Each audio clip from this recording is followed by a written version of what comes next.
छु यसले त मेरो मायामा त कि परालमा छिसाको लाए जस्तो लाग्यो मैले बोतलको सहारा लिनु परेको छ आज यसलाई त कि म एक छोड्दिन 100 छोड्दिन बाटो किन हल्लेको रक्सी त मैले खाएको त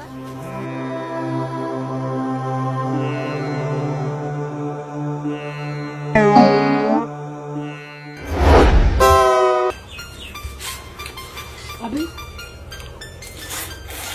माइली कहाँबाट आइपुग्यौ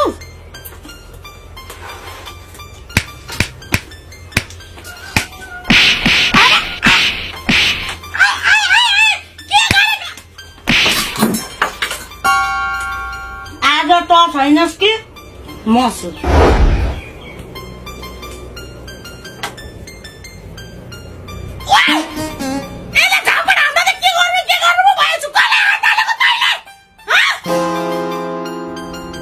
होइन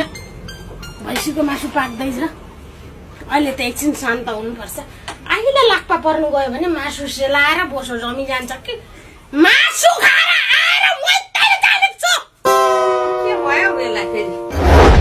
के भयो आमा मासु पाको यी पाएको त किन ल्याउ त हुन तातो छ अहिले बिस्तारी खाने के भयो मासु खाएर तागतिलो भएर तिम्रो छोरी पटाला हुन जान्छ मलाई कसको बारीमा फेरि पटाला बिस्तारी खान हौ मोरे आमा झापड आमा कोले कोले कोले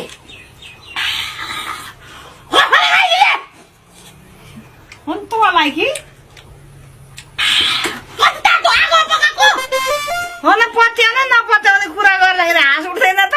गफाने माइलीले तँलाई कुटो अरे मासु खाएर तागतिलो भएर त्यसको बोसो जान्छु म